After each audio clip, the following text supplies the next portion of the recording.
Ya, di dalam hadis riwayat Imam Tirmizi dikisahkan ada dua orang Yahudi.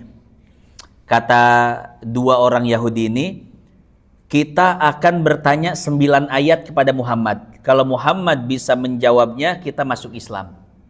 Akhirnya betul, ditanyakanlah 9 ayat ini, ternyata Nabi bisa menjawab.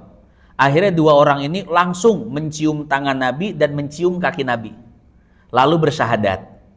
Nah, itu hadis riwayat Imam Tirmizi. Dan Imam Tirmizi mengatakan hadis ini hadis hasan. Wal hasanul ma'rufu turqan wa godat rijaluhu laqasai syaharat. Artinya bisa dijadikan hujjah, sandaran hukum. Kemudian Syekh Mubarakfuri di dalam syarahnya Tuhfatul Ahwadi, beliau mengatakan hadis ini menjadi dalil bahwasanya seseorang boleh mencium tangan dan mencium kaki orang soleh. Ya, kenapa demikian? Karena Nabi tidak mencegah dan tidak melarang dua Yahudi ini untuk mencium tangan dan mencium kakinya. Ketika Nabi tidak mengingkari perbuatan dua orang ini menunjukkan, atau dalam ilmu istinbat hukumnya, ilmu ushul fikih atau ulumul Quran, atau masuk juga ilmu mantik, ini termasuk isyaratun nas, menjadi isyarat bahwasanya mencium tangan, mencium kaki orang soleh, tokoh-tokoh agama itu diperbolehkan, tidak jadi masalah. Bahkan Syekh Muhammad bin Shalih Al-Utsaimin, Syekh Muhammad bin Shalih Al-Utsaimin ini ulama besar di Saudi, Pak. Ulama besar Saudi, mazhab Hambali. Beliau mengatakan di dalam kitabnya Syarah Riyadhus Shalihin, beliau mengatakan bahwasanya hadis ini, hadis riwayat Tirmizi, menjadi dalil bahwasanya mencium tangan dan mencium kaki orang yang memiliki kemuliaan dalam agama hukumnya boleh, karena Nabi tidak melarang.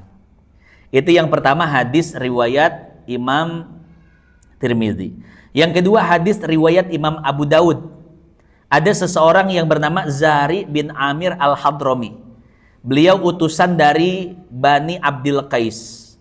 Ketika datang ke Madinah dan melihat Nabi Muhammad, beliau langsung turun dari untanya dan langsung mencium tangan Nabi dan mencium kakinya.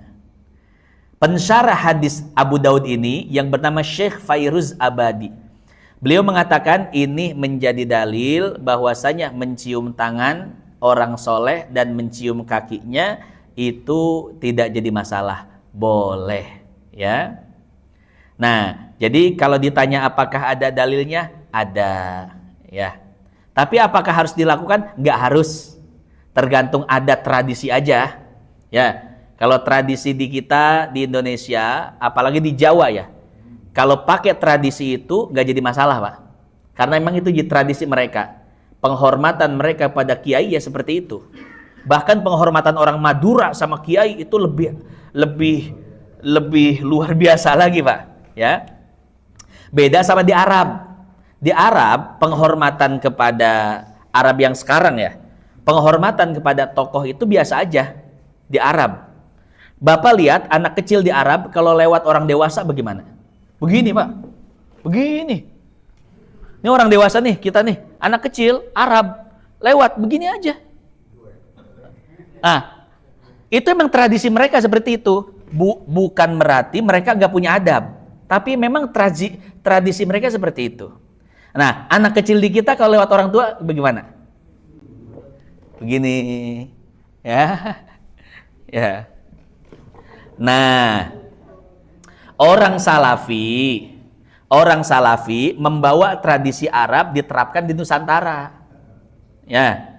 Bagaimana tradisi di Arab, orang salaman biasa aja. Guru sama murid salaman begini, Pak. Begini. Nah, makanya di pondok-pondok Salafi, santri sama ustadznya, sama pimpinan pondok salaman begini. Enggak cium tangan mereka, begini. Ya, apakah salah? Enggak salah. Benar, mereka punya dalil, mereka punya istinbat hukum juga, afiliasinya ke Ibnu Hazm Ad-Dhahiri. Kita nggak menyalahkan, ya. Nah, jadi seperti itu masalah tradisi saja, ya. Di dalam Tarikh Baghdad, Imam Muslim ketika bertemu dengan Imam Bukhari, gurunya, langsung Imam Muslim itu cium kening gurunya. Itu tradisi tuh. Di Indonesia nggak biasa orang seperti itu.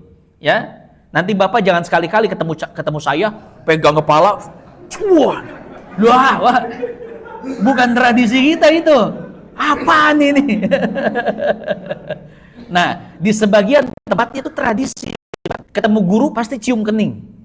Kemudian Imam Muslim mengatakan, da'ni an uqabbilu yadak, da'ni an uqabbilu rijlak. Wah, Imam Bukhari guruku, biarkan aku mencium kakimu. Wah. Nah, jadi kurang lebih seperti itu ya. Boleh, walaupun mungkin kalau dilihat dari kelompok ada perbedaan pendapat. Ya, kalau NU boleh, kalau Salafi tidak memperbolehkan.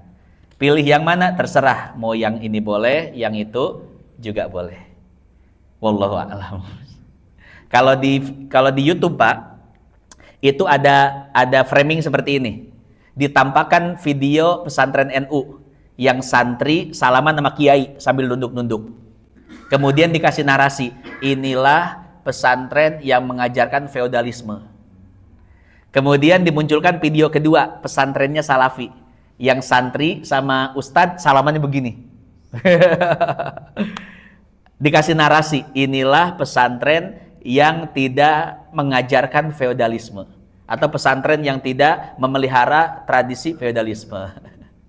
Ya, sebetulnya itu adu domba antara kita. Ya, itu oknum, Pak. Itu oknum Salafi. Nah, bukan Ustadz Salafinya. Ustadz Salafi sih kayak masing-masing aja, ya. Menurut saya haram, ya sudah begitu kalau mereka. Tapi mereka tidak terlalu nggak begitu juga sama kita, ya. Jadi ada oknum Salafi, biasa jamaah-jamaahnya begitu, yang bikin video perbandingan seperti itu. Sama sih oknum NU juga begitu, Pak. Ya, jamaah-jamaah NU yang terlalu fanatik sama NU ya suka bikin-bikin video begitu juga. Sebetulnya samanya. Ya, makanya perlu ilmu, perlu wawasan agar kita bisa saling menghargai, lentur dan lain sebagainya. Kurang lebih seperti itu. Wallahu a'lam bishawab.